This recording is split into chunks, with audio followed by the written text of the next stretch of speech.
Mesdames et messieurs, bonsoir. Nous nous retrouvons aujourd'hui pour un nouveau numéro de Médias Croisés, votre rendez-vous hebdomadaire sur Beurre TV. Comme vous êtes habitués maintenant, on débattra durant cette émission des différents thèmes ayant marqué la scène médiatique et surtout comment ils ont été traités par les médias. Tout support confondu, évidemment. On parlera également de la victoire du président Bouteflika à l'élection présidentielle, des défis du prochain quinquennat et d'autres sujets encore, à l'exemple de la marche du 20 avril empêchée à Tizi Ouzou. Avec nous ce soir pour en parler, M. Idil Ben Younes, directeur de la dépêche de Kabylie. Bonsoir. Bonsoir. Et Madame Nouria Borihan, journaliste à Horizon. Bonsoir. Bonsoir. Donc voilà, c'est tout simple, on va commencer par une question tout à fait ordinaire. Comment s'est passée la couverture médiatique de la campagne électorale et après des élections présidentielles au niveau de la dépêche de Kabylie? Nous, à la dépêche, c'est quasiment notre troisième élection présidentielle. On est un jeune journal. Et donc, on a tiré des leçons quand même par rapport à aux précédentes campagnes, le fait comment on va couvrir la campagne. On avait quand même 6 candidats, donc il fallait être équitable. L'équité, c'est aussi une question de moyens. Tout à fait. Et donc, quand des candidats se déplacent ou leurs représentants se déplacent, nous, la dépêche de Kabylie, nous n'avons pas de gros moyens pour envoyer des gens, couvrir. Et cela, nous nous excuserons pas assez auprès de nos lecteurs de ne pas avoir fait les 100% de la couverture médiatique. Mais on a tenu à avoir une équidistance par rapport aux candidats en termes de couverture, tout en défendant notre ligne éditoriale. On n'est pas un journal neutre, mais nous avons couvert le maximum d'activités des candidats. Et à chaque fois, nous nous exprimions en termes d'édito, pas dans l'article. Les articles de couverture restent de l'information. Mais en termes d'édito, nous exprimions notre point de vue par rapport à l'élection présidentielle. D'accord. Et mademoiselle Nouria, vous étiez sur le terrain durant 20 jours. Exactement. Et alors, comment ça s'est passé? Racontez-nous voilà, un petit moi, pour mon expérience, j'ai suivi le directeur de campagne du président Bouteflika. On a fait pendant 20 jours, les 21 jours de la campagne oui, électorale. Toute la campagne du début jusqu'à la fin. On a sillonné toutes les wilayas qui ont été programmées. On a fait tous les meetings. Accompagner le directeur de campagne dans ses déplacements. On a écouté les discours, on a relaté cela sur le journal, bien évidemment. Pour la campagne électorale au niveau du journal, ça a été le service public oblige l'équité entre les 6 candidats. Donc, les instructions étaient bien claires à ce sujet-là, d'ailleurs. Toute la presse était concernée, mais après, c'est une question de moyens. Voilà, oui. Pour nous, chaque candidat, on lui a consacré un journaliste. Pour certains, ont pu les suivre sur le terrain, donc ils ont pu constater, relater ce qui s'est passé dans les meetings et tout. Pour les autres qui n'ont pas pu accompagner les candidats, ils ont été, c'est-à-dire au sein de la rédaction, ils les ont suivis par téléphone, en faisant des entretiens, en relatant en expliquant leur programme quotidiennement, de façon à ce que chaque jour, il faut parler de tous les candidats de la même manière. Oui, j'imagine que tous les bouclages des rédactions étaient retardés. D'ailleurs, c'était la même chose pour nous au niveau du Midi Libre. C'était tous les jours en boucle tard. Ouais. Tout était décalé pratiquement pendant toute la durée de la campagne électorale et durant les élections aussi. Comment ça s'est passé un petit peu, comment a été un petit peu le travail des journalistes durant cette journée électorale qui était le jeudi 17 avril? Non, pour la journée du 17, je pense que c'est tous les journaux. On était logés à la même enseigne, donc tout le monde était mobilisé parce qu'il y a tout le monde travail. Et puis comme c'est jeudi, nous par exemple les journaux ne sortent pas vendredi. Oui. Et donc vendredi c'est un peu l'embouteillage dans la rédaction.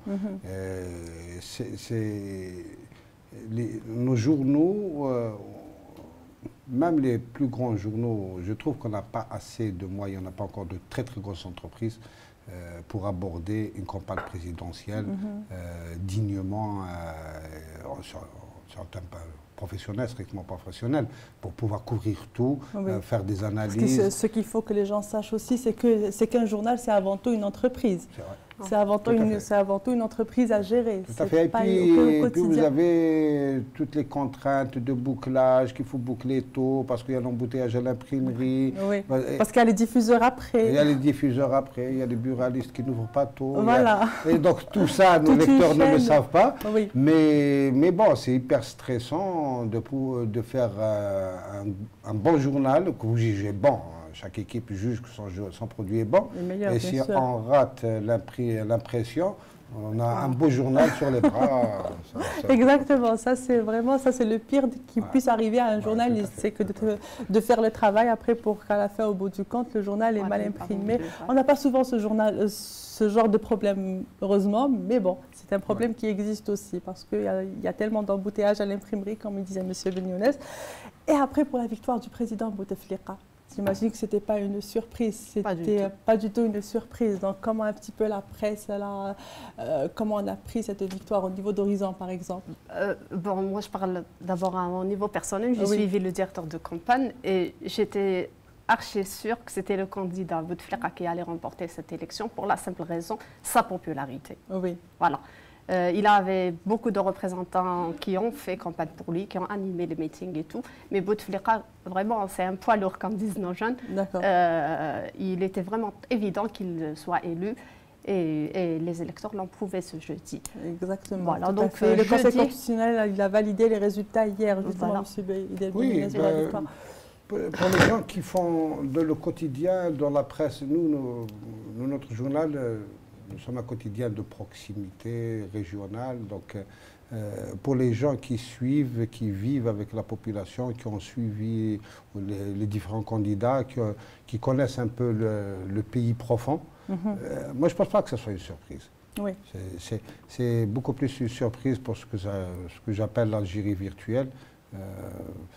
Les gens comme ça, c'est bien qu'ils se défoulent sur Internet, sur Facebook, qui disent leur avis personnel sous des pseudonymes. Mais l'Algérien qui est là, qui vit ici, qui parle en son nom propre, avec sa propre identité, je pense que Bouteflika, c'est un fait. C'est un fait. Et les gens ont raison ou ont tort, c'est un autre débat. Mais le fait est là, c'est que la population, la majorité, a soutenu ce candidat qui est devenu président. Donc, pour moi, franchement, ce n'était pas une surprise. Oui, bien sûr. Bien sûr, c'était une surprise pour personne parce qu'il faut savoir que Alger n'est pas l'Algérie. Ce qui se passe à Alger, ce n'est pas l'Algérie, la capitale. Donc, disons que comment un petit peu, après, quels seront les défis à relever durant le prochain quinquennat, à votre avis, M. Benyounès? Il y a beaucoup de travail à faire. De toute façon, même c'est pas une fin en soi, la victoire, bien sûr. L'Algérie, le 17, on est le 23, il n'y a pas de souci. Exactement. On va boucler le mois, Inch'Allah. C'est comme ça. Le président Bouteflika avait à défendre un bilan durant cette élection. Il avait proposé un programme. Oui. Et donc, les défis que lui juge utiles et nécessaires à relever, ils sont dans son programme, comme les autres candidats avaient aussi des programmes. Mais je pense que l'analyse de tous est à peu près la même. Il y a des grands problèmes majeurs qui se posent pour le pays, quel que soit le candidat d'ailleurs qui remporterait l'élection. Et donc, c'est des défis majeurs pour le pays, notamment en termes économiques, sortir d'une économie pétrolière vers prospecter de nouvelles pistes sur une économie diversifiée, le chômage des jeunes et qui touche dans la catégorie des jeunes beaucoup d'universitaires, il faudrait le trouver, la carte de la formation par rapport au marché du travail, qu'elle soit formation professionnelle ou universitaire, par rapport à son adéquation sur le marché du travail. Tout ça, c'est des défis que Bouteflika, maintenant qu'il est élu, devrait relever, en dehors des spécificités des programmes des 6 candidats. Oui, bien sûr. Et ça, c'est les défis majeurs. On a des défis sécuritaires qu'il faudrait relever, c'est continuer la lutte contre le terrorisme. On a vu ce qui s'est passé dernièrement à la Wilaya Tizi Ouzou. On regrette évidemment. On est dans une région très instable. Et on présente nos condoléances aux familles des 11 militaires. Tout à fait, des 11 militaires. Et on est dans une région très instable avec ce qui se passe au Mali, avec la Libye et tout. Donc on est sur une région très instable où notre pays a aussi des défis en termes d'intégrité territoriale, de sécurité du pays à relever. Donc, moi, je pense que n'importe quel président qui serait arrivé a des défis majeurs du pays. Après, il y a des détails dans les programmes. Ça, c'est vrai que chacun apporte son grain de sel à côté de ça. Et pour vous, je partage tout à fait les idées que vient d'expliquer mon confrère.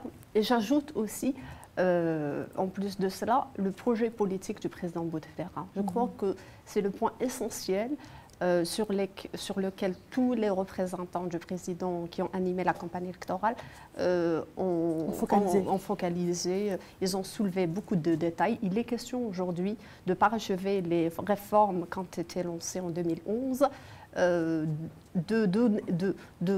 c'est-à-dire de mettre les fondements d'une démocratie en Algérie, c'est-à-dire avoir des institutions fortes, démocratiques, donner un rôle et permettre à l'opposition aussi de s'exprimer, de lui donner l'espace, etc. Renforcer les prérogatives des élus et faire un équilibre entre le pouvoir. Ce sont aussi des points très importants. C'est ce qu'on décelait hier dans le message qu'il a adressé, que le président Bouteflika a adressé au peuple après que le Conseil constitutionnel après qu'il ait validé les résultats du scrutin. Donc là, c'était un petit peu ce qu'on avait vu dans son message, ce qu'on avait lu dans son message. Et là, il promet de s'adresser à la nation dans quelques jours, j'imagine à l'occasion de son investiture programmée pour la semaine prochaine. Et là, un petit peu pour le prochain gouvernement, parce que là, j'imagine que le gouvernement, il va démissionner. Comment vous voyez un petit peu le prochain gouvernement? Comment est-ce qu'on va aller vers de nouvelles alliances? Est-ce qu'il y a de nouvelles forces politiques? Parce qu'on a vu la victoire d'El Moustaqbel quand même, bien sûr, qui arrive. Donc, comment vous voyez un petit peu les prochaines alliances au sein du gouvernement? Je pense que dans ce qui se fait traditionnellement dans tous les pays, vous avez un président, un candidat qui a remporté l'élection présidentielle. Le gouvernement démissionne. Le gouvernement démissionne. Il le reconduit à son aise, il fait quelques aménagements où il nomme carrément un nouveau gouvernement. Et il y a donc ce candidat qui a remporté l'élection présidentielle à un camp, des partis qui l'ont soutenu, des associations. C'est avec ça qu'on forme un gouvernement. Ceux qui ont perdu l'élection se retrouvent dans l'opposition. C'est le jeu de la démocratie. Et donc, à moins qu'on peut aller vers un gouvernement d'union nationale, on pourrait l'appeler comme ça. L'appellation, où on intégrerait des opposants d'hier qui deviennent des alliés par un jeu d'alliance politique. Mais moi, je pense que le président va reconduire à peu près le même gouvernement. Pourquoi? Parce que c'est un gouvernement qui a été là au temps difficile. Je pense qu'il y aurait une nouvelle formulation en termes de ministère selon le programme promis par le président. Il y a des priorités. Il y avait un projet qui datait d'il y a 5 ans, un peu plus, peut-être les pôles ministériels. Il était prévu de créer. J'imagine que ça va se faire durant ce quinquennat. Peut-être que ce sera ça, parce que c'est un quinquennat, il y a un programme, il va y avoir des hommes pour l'appliquer. Oui. Et les hommes pour l'appliquer, c'est les gens qui croient plus au programme. On ne peut pas ramener un opposant au programme pour qu'il applique ce même programme. Donc je pense que les hommes les plus fidèles du président, du candidat qui l'ont soutenu, je pense que c'est à ceux-là qui choisirait la mission. Ceci dit, moi je souhaite bien du courage au prochain gouvernement. Bien sûr, il y aura du pain sur la planche. Du pain sur la planche. C'est pas parti aisé, c'est pas une partie aisée, donc il va y avoir énormément de travail. Et là, je pense que le président va recadrer tout ça avec un chef du gouvernement qui... en réalité, c'est très simple. L'Algérie se porte très bien, alhamdoulilah. Mais il nous faut, au vu de la situation mondiale, au vu de la crise mondiale, au vu de la situation en termes géopolitiques dans laquelle on se trouve, il nous faut vraiment un gouvernement que j'appellerais un gouvernement commandos qui irait très très vite dans les réformes du président, parce que les réformes sont bonnes, mais il faut qu'elle soit exécutée d'une manière, en termes de rapidité, il faut que ce soit vite fait, et en termes de présence sur le terrain. Les gens ont besoin de voir des membres du gouvernement sur le terrain palper les problèmes et les régler.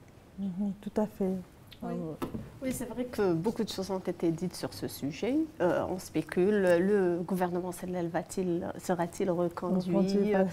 Est-ce qu'il y aura de nouvelles personnalités qui vont intégrer le gouvernement? Il y a eu quand même beaucoup de débats sur ce sujet.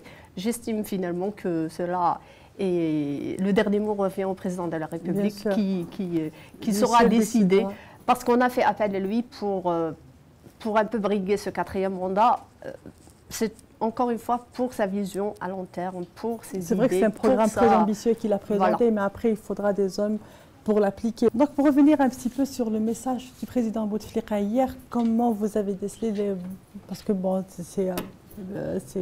dans les messages du président Bouteflika, il y a toujours le plus important, ce n'est pas les dits, ce sont les non-dits.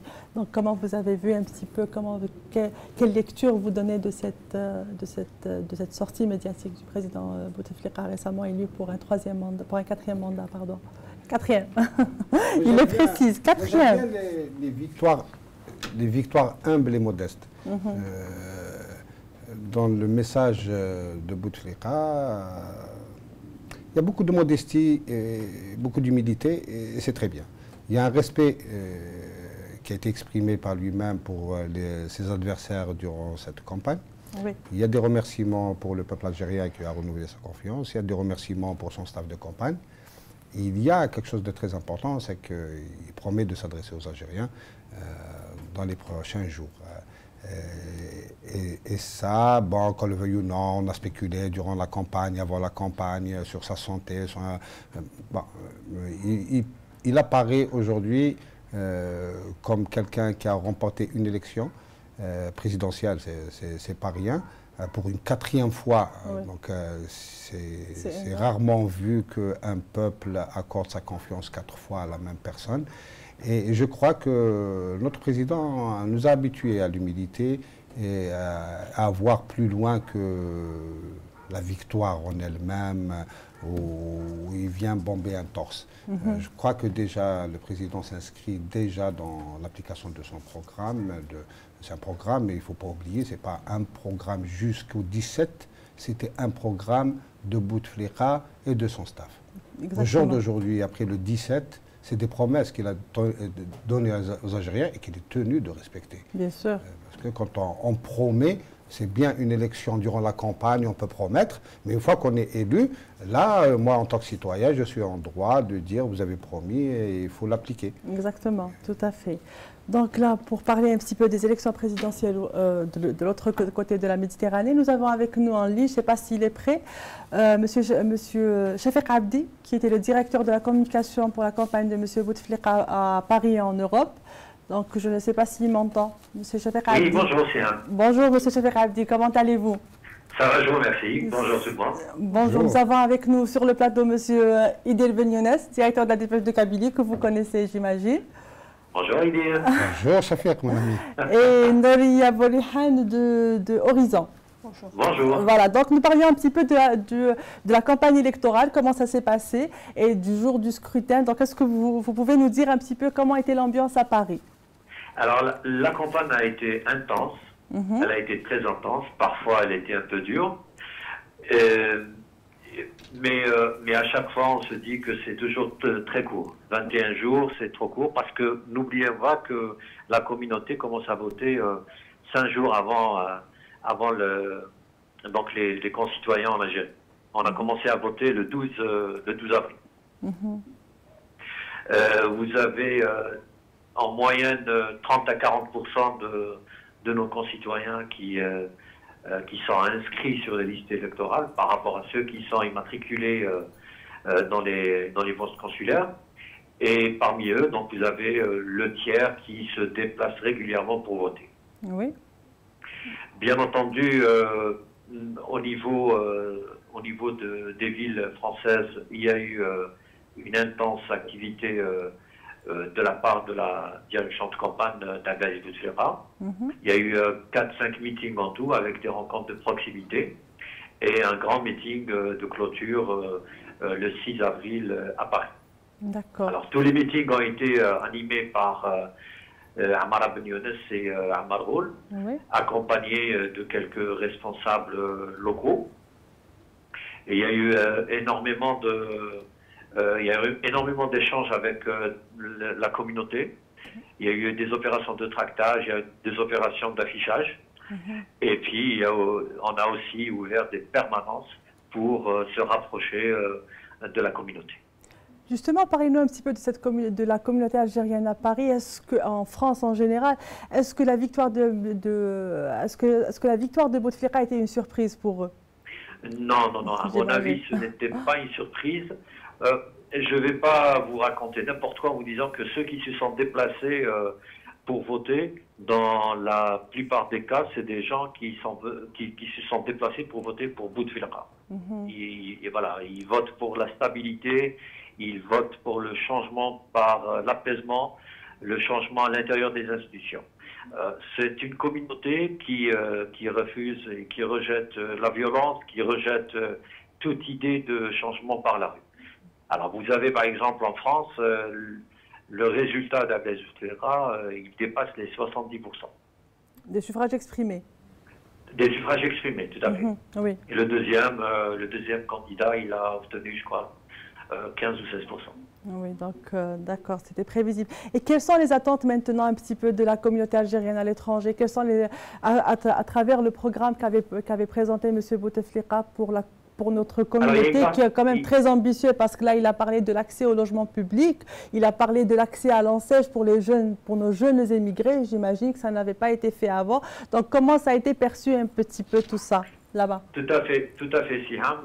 La particularité de la campagne en France et en Europe, c'est ce programme spécifique pour la communauté nationale établie à l'étranger. Donc c'est un fascicule de 14 points. Oui. Ce sont des actions prioritaires, donc ciblées. Ça concerne aussi bien l'accès au logement public, l'accès aux dispositifs de l'enseigne, l'ouverture d'établissements bancaires publics à l'étranger, l'accueil de stagiaires issus de l'immigration, l'entrepreneuriat. La réduction des tarifs pour les billets aussi, je pense, c'est ça? Tout à fait, oui, oui. Il y a des dispositions qui concernent, bien entendu, les billets d'avion par l'introduction de tarifs famille, troisième âge. Donc c'est plus qu'une promesse. Je pense que, si je ne me trompe pas, c'est déjà mis en application pour cet été. Et puis dans le programme, il y a aussi cette promesse d'ouvrir petit à petit le ciel algérien aux compagnies de droit privé algérien du type low cost. Très bien. Vous avez aussi l'épineux problème du transfert des corps, donc de l'assurance rapatriement. Oui. C'est un sujet qui revient le plus souvent, donc en deuxième position après la billetterie. Là aussi, il y a une promesse claire, c'est de faire bénéficier le maximum de la communauté de cette assurance et de la coupler avec la carte consulaire. Très bien, merci beaucoup. Je pense que pour la communauté, c'est ce qui a fait la différence avec les autres candidats. J'imagine que c'est pour ça qu'ils ont voté pour M. Abdelaziz Bouteflika. C'est aussi pour ça. On n'en doute pas. Et tout à fait. Exactement. Très bien, M. Chafiq Abdi, je vous remercie d'avoir été avec nous. Je rappelle que vous étiez le directeur de la communication de la campagne de M. Bouteflika à Paris et en Europe. Merci d'avoir été avec nous, d'avoir répondu à nos questions. Je vous remercie. Merci. Alors, M. Ben Younes, par rapport à tout ce programme vraiment qui est très ambitieux, on en parlait pour la communauté algérienne qui est à l'étranger, j'imagine que ça n'a jamais été fait jusqu'à présent. Ils auront accès à l'enseigne, ils auront accès à toutes les formules de logement. Il y aura des baisses sur les tarifs, particulièrement en saison haute. Qu'est-ce que vous pensez un petit peu de tout cela? Je pense que l'immigration algérienne, on doit beaucoup à cette immigration. Bien sûr. Par notre histoire, l'immigration a joué un rôle essentiel dans l'indépendance du pays. Maintenant, il y a des faits comme ça qui sont établis. On a des Algériens qui sont établis en dehors du pays. Ça n'enlève en rien à leur algérianité. C'est des Algériens qui ont des enfants. Et ces enfants vont rester là-bas, Probablement, ils inscrivent leur avenir là-bas. Il faut tout faire pour les rattacher au pays, pour que ces enfants ne perdent pas leur identité. Ça paraît anodin pour certains quand on parle de baisse de billets d'avion. Quand vous avez des familles pour les de 4, troisième âge 5, aussi, il y aura des réductions pour les familles de troisième âge. Les rapatriements dont Chafik Abdi a parlé, c'est une grosse charge pour une famille d'immigrés. Ça paraît anodin comme ça, mais pour ceux qui sont là-bas, c'est vraiment... Non seulement la douleur d'avoir perdu un être cher, il y a le coût de rapatriement d'une dépouille, ça coûte très cher. Et il y a tout ce qui est papier, il faut courir, et ça, je pense que le pays, l'administration algérienne devrait donner un coup de main, et c'est très bien que Abdelaziz Bouteflika l'ait promis et qui va le faire. Et les billets d'avion, c'est très bien, ça permettra aux enfants issus de l'immigration de venir le plus souvent chez eux, de se ressourcer en Algérie et de repartir avec une identité réaffirmée chaque vacances. C'est très bien, ils seront rattachés à la communauté nationale. Des jeunes Algériens qui peuvent bénéficier de l'ANSEJ, c'est très bien, parce que ça va être non seulement bien pour ces jeunes-là, mais ça va être un plus pour le pays, parce qu'ils vont apporter un savoir-faire qu'on n'a pas forcément ici, eux qui vivent de l'autre côté de la Méditerranée. Ils vont prospecter des pistes que nous ne prospectons pas parce qu'ils vivent...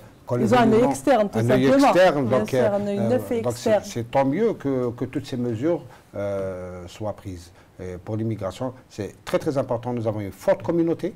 Il faut que cette communauté demeure rattachée à la collectivité nationale. Exactement. Nouria, oui, c'est un aspect très très important. La communauté algérienne a toujours fait parler d'elle, elle a toujours été présente ici quand on a fait appel à elle. Moi, ce que je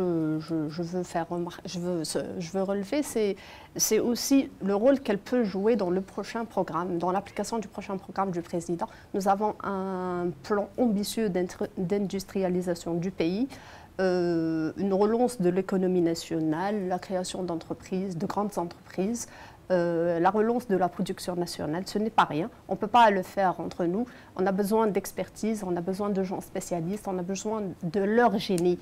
Donc le président dit qu'ils sont les bienvenus, qu'on va faire appel à leur savoir-faire, à leur technicité, et on va les impliquer directement dans l'application de ce programme.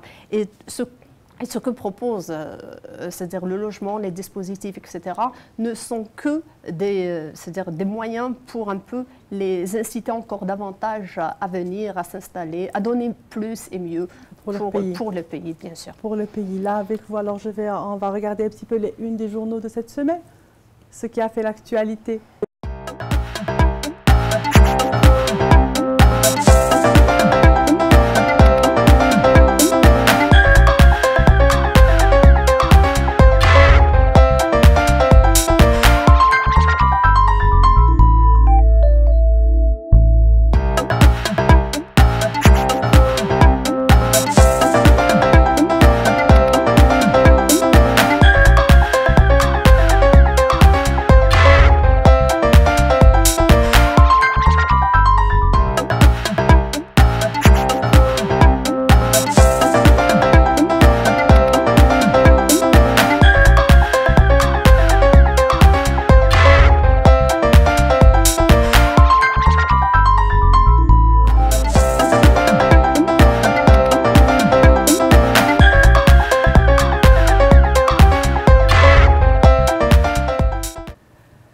Donc là, pour revenir un petit peu au rôle de l'opposition durant le rôle de l'opposition en général dans la vie politique algérienne, est-ce que l'opposition a un rôle? Est-ce que vous pensez que maintenant elle est porteuse d'un projet? Là, on parle un petit peu de l'opposition qui va s'organiser en force de changement. Est-ce que vous pensez que c'est un projet qui va porter ses fruits ou là, qui va apporter un plus à la scène politique nationale? Moi, je suis convaincu qu'un régime démocratique fort a besoin d'une opposition forte. Les systèmes à la brejnevienne, c'est fini. L'histoire a tranché sur ça. Donc aujourd'hui, les régimes démocratiques les plus forts, c'est ceux qui ont les oppositions les plus fortes. Mais à condition qu'il y ait opposition réelle, avec un projet, une alternative politique. Après, c'est pour ça que les élections, que la démocratie a inventé l'urne, c'est des projets qui doivent aller périodiquement consulter leur peuple, dire voilà, j'ai un projet, est-ce que vous êtes preneur? Et c'est le peuple qui est preneur ou non. Oui. Et donc, les démocraties les plus fortes ont des oppositions fortes, et l'opposition, c'est une alternative au parti ou à l'idéologie régnante. Mais c'est vraiment une alternative. Ce n'est pas une opposition de personnes ou faite de généralité. Oui, on arrête à bas le système. Ouais, on fait des manifestations dans la rue, ça n'apporte plus, à mon avis. Hein, non, la rue, la rue, c'est dangereux. La rue, c'est dangereux. Nous sommes les mieux placés, Algériens, pour savoir que la rue, c'est dangereux. On a vu début des années 90, ce que la rue a apporté. Donc, au jour d'aujourd'hui, je pense qu'on a fait un bon chemin en termes de démocratisation du pays.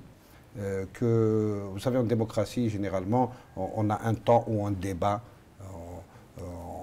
où la confrontation des idées se fait. C'est généralement la campagne électorale. Oui. Tout le monde expose ses idées. Et puis quand l'urne, le peuple tranche, il y a le respect de la volonté populaire. Cette volonté populaire, elle est exprimée par les urnes. Et donc la rue, les Algériens en ont fait l'expérience. Je pense que tous les gens qui ont appelé cette fois-ci les Algériens dans la rue, ils ont une grande désillusion. Oui. Ils ont une grande désillusion parce que les Algériens ne les ont pas suivis et ils ne les suivront pas. Les Algériens sont habitués maintenant, on a mis du temps, on s'est habitué à l'urne, à avoir des rendez-vous avec sa carte de vote, d'aller voter, exprimer son avis. Et c'est le seul moyen qu'on a aujourd'hui. C'est un moyen civilisé de le faire. Mais j'imagine que le problème qui se pose actuellement, c'est qu'on voit certaines personnalités de l'opposition qui se disent être de l'opposition. Vous savez, elles disparaissent pendant 5 ans. Elles hibernent, je dirais, pendant 5 ans. Et au moment des élections, elles sont là. Comment vous percevez un petit peu ce phénomène? C'est vrai que c'est un phénomène qui dure en Algérie. 5 ans, ils ne sont pas là. Et à l'occasion d'élections présidentielles ou bien législatives, un rendez-vous électoral, elles sont là, ces personnalités, elles disent leur avis. Et puis, hop, elles redisparaissent après dans la nature. Voilà. Et rebelotent. C'est ainsi qu'est posé le problème de la mobilisation. On ne peut pas mobiliser, on ne peut pas convaincre des gens quand on est absent, quand on n'est pas là, quand on n'a rien à proposer. Tout le problème est là. Il y a cette incapacité de mobiliser les gens, la population, les électeurs autour d'une idée. Absolument. C'est parce qu'ils n'étaient pas là pendant 5 ans. Et puis la cohérence aussi dans les positions, dans les idées, etc. Ou on est comme ça, ou on est comme ça. On ne peut pas être partout, on ne peut pas jouer l'opportuniste comme ça. Il n'y a pas de gris en politique, il y a du noir ou du blanc. Et puis, il y a des choses, franchement, moi, que je perçois comme une insulte. Quand vous avez un homme dit politique, parce qu'un homme politique, il ne veut se présenter qu'aux élections présidentielles. Alors, tous les 5 ans, il se pointe. Mais durant les 5 ans, il n'a pas créé de parti. Parce qu'encore une fois, on va revenir. Nous sommes l'un des rares pays au monde où on a cette notion de personnalité nationale. C'est quoi? Celui qui veut faire de la politique, en démocratie, l'outil pour faire de la politique, c'est un parti politique. C'est une formation politique. Et on en a. Si ça ne convient pas, on peut en créer. Si on ne veut pas intégrer un parti politique, donc on ne veut pas faire de politique. On se lance dans des associations caritatives, on écrit, on anime des ateliers de théâtre, mais ces gens-là disparaissent. Et je crois que c'est maladif. C'est pas politique. Carrément. Je crois que c'est maladif. Carrément. C'est des gens qui ne conçoivent la seule fonction qui est digne de leur rang, c'est la fonction de président. Oui. Ils ne viennent que pour les présidentielles. Entre-temps, les Algériens ont besoin d'associations pour animer la société. Ils ont besoin de partis politiques pour produire des idées. On peut créer un club de réflexion et produire des idées aussi, si on n'a pas envie de faire de la politique dans un parti politique. Et donc, tout ça, le peuple n'est pas dupe. Et faire de la politique, c'est être militant. Et être militant, il faut avoir des convictions. Et les convictions ne se mesurent pas à chaque élection ou à chaque échéance électorale.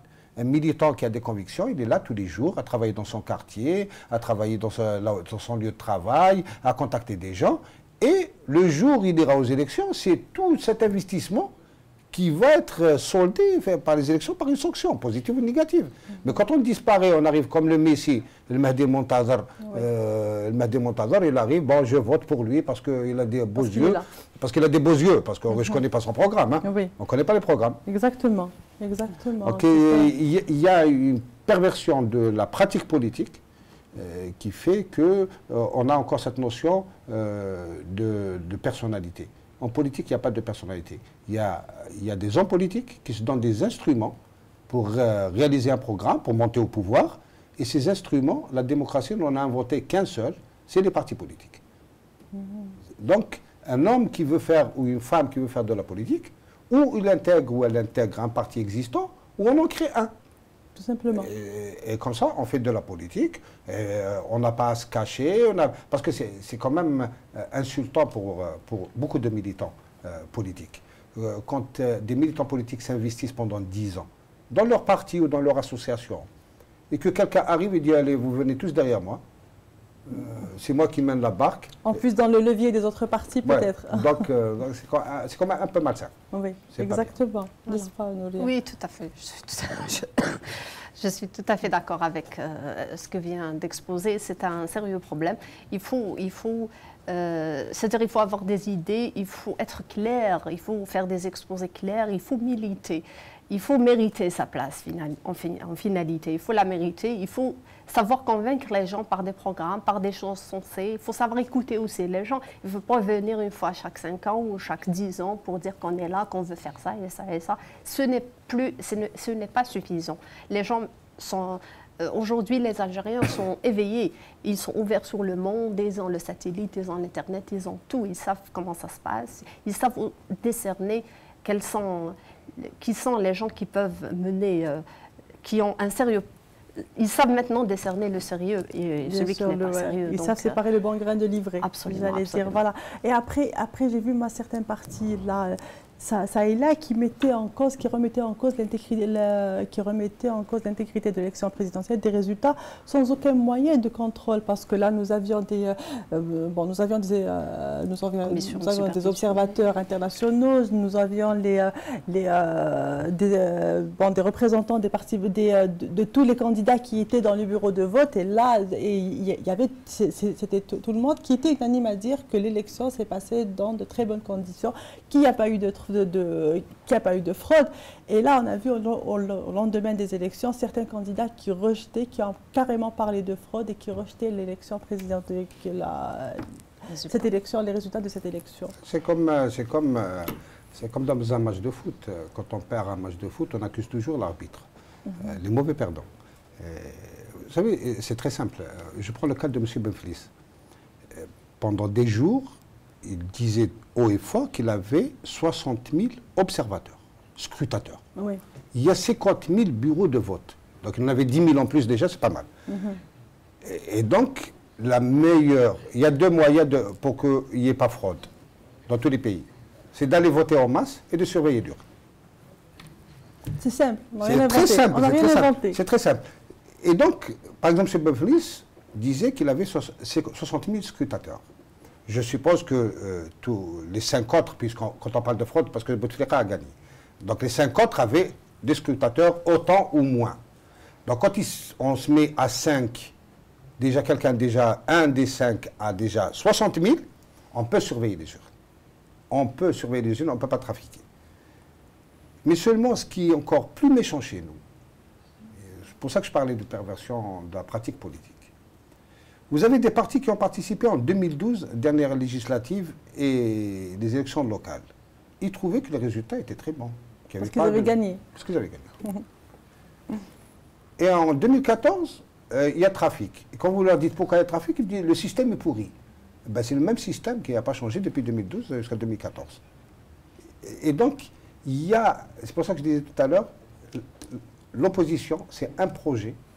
C'est un projet clair, avec des idées, une alternative. On ne peut pas accuser. Et c'est très grave parce que quand on est opposant, il faut qu'on fasse la différence entre s'opposer au pouvoir politique et s'opposer à son État. Quand on accuse, quand on dit il y a fraude, ce n'est pas Bouteflika qui a fraudé. Donc c'est toute l'administration qui a fraudé.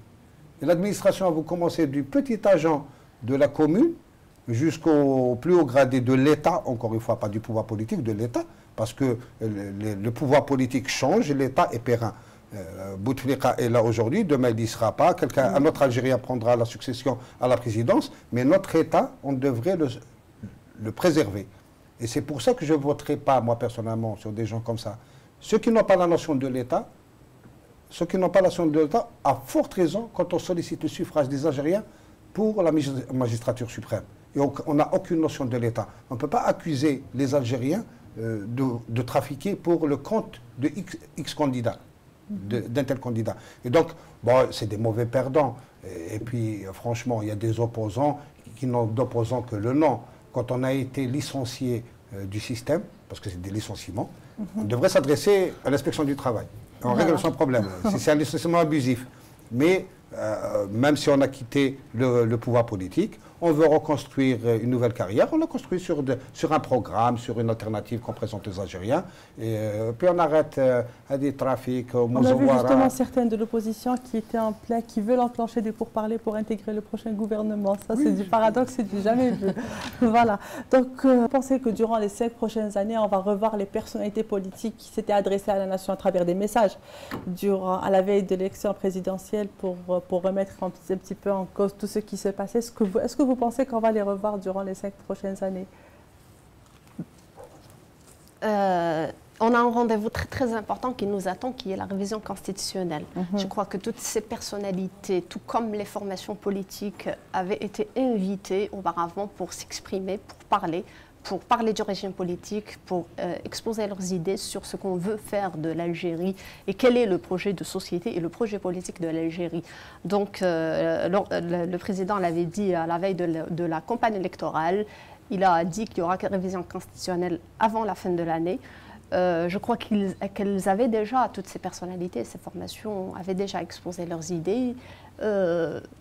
Maintenant, il faut continuer ce projet. Si on veut bâtir un pays aujourd'hui, si on veut faire une bonne démocratie, si on veut c'est-à-dire permettre à chaque acteur politique de jouer son rôle pleinement, je crois qu'il faut continuer. Il ne faut pas être négatif, il faut continuer ce projet jusqu'au bout et défendre ses idées. C'est-à-dire c'est la meilleure manière de faire aboutir ce projet à qui toutes ces personnalités ont déjà, c'est-à-dire elles ont cru auparavant, donc il n'y a pas de raison pour faire la rupture, sinon on devient malhonnête. Exactement, M. Benyounès. Non, ça serait bien franchement, moi, je soutiens encore, moi, je suis démocrate, foncièrement démocrate. Je voudrais avoir franchement une opposition construite, solide. C'est très bien, c'est comme une entreprise. Une entreprise qui n'a pas de syndicat. C'est pas bien, c'est malsain. Oui. Il faut qu'il y ait une opposition. Mais franchement, moi, je suis un pessimiste. Là, je ne pense pas. Je ne pense pas que des saisonniers puissent construire une opposition durable dans le temps. Parce que construire un parti politique, une opposition, c'est du travail. C'est du travail, c'est harassant. Moi, j'étais militant d'un parti politique. Je sais ce que c'est. C'est très, très fatigant. C'est un travail de fourmi, de tous les jours surtout, 365 jours par an. Et des fois, des années, vous n'avez rien, vous n'avez pas de résultat, vous allez continuer, vous repartez encore. Ces gens-là, je ne pense pas qu'ils aient cette force et cette éducation, cette culture. Parce que c'est très simple. Si nous prenons pour la majorité d'entre eux, c'est des recalés du système X, pour X raisons. Et ils n'ont pas, encore une fois, on revient, ils n'ont pas activé depuis des années. Ils viennent, cette fois-ci, comme ils sont venus il y a quelques années, à des rendez-vous électoraux pour pouvoir quémander quelques voix. L'opposition, c'est pas ça. L'opposition, c'est de travailler sur des projets, une alternative au programme qui est au pouvoir, donner une alternative. Vous savez, c'est très simple. Quand M. Bouteflika propose la réduction des billets d'avion, le rapatriement des dépouilles, donner des logements aux immigrés ici en Algérie, que des jeunes immigrés peuvent bénéficier du dispositif On Sèche, ça, c'est des propositions concrètes. Ce n'est pas des généralités. Je vais changer le pays. Ouais, c'est comme la transition, la fameuse transition. Exactement. Ah oui, on va aller à une transition. Donc là, nous allons carrément passer à un autre sujet qui a marqué l'actualité durant cette semaine. Monsieur Idel Benyounès, vous êtes au cœur de l'événement. Ouais. Donc il s'agit de Tizi Ouzou, de la marche qui a été empêchée à Tizi Ouzou et de la violence qui se sont suivies. Donc comment vous avez perçu un petit peu tout ça au niveau de votre rédaction? C'est la Dépêche de Kabylie. Vous êtes le directeur de la Dépêche de Kabylie, on le rappelle. Donc on est traditionnellement en Kabylie, chaque 20 avril, vous avez une marche qui s'organise, qui est organisée. Et seulement en Kabylie, ce qu'il faut comprendre, c'est que avant, c'était le mouvement culturel berbère, le MCB, qui organisait la marche. C'était transpartisan. Donc le MCB a appelé et tout le monde rentrait dans cette marche sans étiquette partisane, rejoignait la marche du MCB. Par conviction. Par conviction. Au jour d'aujourd'hui, le MCB ayant disparu, il y a eu un appel des anciens animateurs du MCB qui ont fait appel pour organiser cette marche, qui ont fait appel à cette marche. Je sais que dans cette marche, les slogans n'étaient pas uniformes. Chacun est parti avec ses propres slogans, que ce soit le mouvement pour l'autonomie de la Kabylie, que ce soit le RCD, que ce soit le FFS, que ce soit les étudiants des syndicats autonomes, et plus les gens du MCB. Le Wali Tizi Ouzou, M. Bouazgui, a dit que la marche n'a pas été empêchée et que les services d'ordre qui étaient là-bas étaient là pour sécuriser la marche. Il y a eu une répression. Ça a vite tourné à l'émeute. Ça a vite tourné à l'émeute. Le DGSN vient de prendre des mesures contre ça. On a eu une vidéo qui a été très choquante. On avait vu la réaction d'un policier qui était, heureusement que ce sont des cas très isolés, mais qui sont là. Il y a une enquête qui a été diligentée, ce qui est déjà... On parle de 5 policiers suspendus, c'est une information entre guillemets qui n'a toujours pas été confirmée par les DGSN, mais nous avons une enquête qui est en cours, on attend les résultats de cette enquête. Mais seulement, il y a quand même, tout en condamnant une répression comme ça, une marche, c'est pas bien. C'est une marche traditionnellement pacifique, il n'y a jamais eu de débordement durant les 20 avril, durant toutes les marches du 20 avril. Mais il y a une nouveauté cette année, c'est ce que je venais de dire, c'est qu'il y a différentes casquettes dans la marche. Et donc, il n'y a pas eu entente sur l'itinéraire déjà, au début de la marche. Il n'y a pas eu entente sur l'itinéraire, il y a eu quelques escarmouches entre les différents manifestants, les groupes de manifestants. Et après, ça a dégénéré.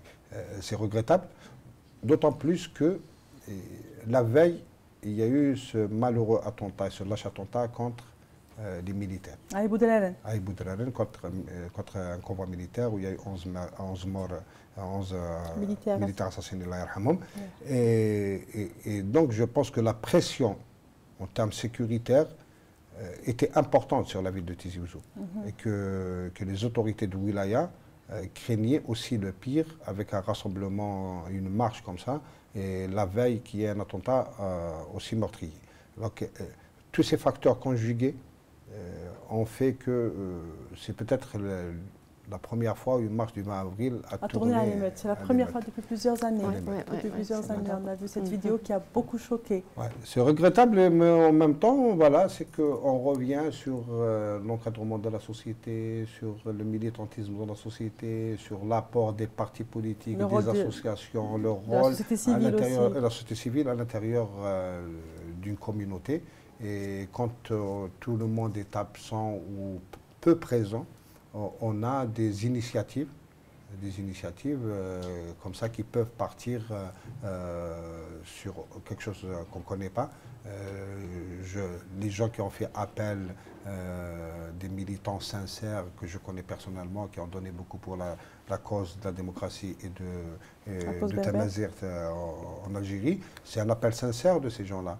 Mais ils n'ont pas les moyens d'encadrer une telle marche qui les a vite dépassés. Malheureusement, ils ne sont pas responsables. Bien sûr. Je ne dis pas qu'ils sont responsables. Mais une marche comme ça, dans des conditions qui étaient le 20 avril, pouvait dégénérer. Et c'est malheureux avec les images qu'on a vues. Exactement. Le DGSN a promis une enquête. Et là, en attendant les résultats de cette enquête, on espère que ce genre de dépassement ne se reproduira plus. Parce que vraiment, ça nous ramène des années en arrière. Et c'est... voilà, le temps de l'émission est terminé. Donc, un dernier mot, Monsieur Benyounès. Moi, je vous remercie de m'avoir invité. C'était un plaisir. Et et je souhaite franchement de tout cœur un bon vent à votre chaîne. Merci. Merci. Merci. Merci beaucoup. Merci de m'avoir invité. À très bientôt. Merci à vous, chers téléspectateurs, de nous avoir suivis durant cette petite heure. Médias Croisés vous donne rendez-vous la semaine prochaine, même heure, même chaîne. Merci.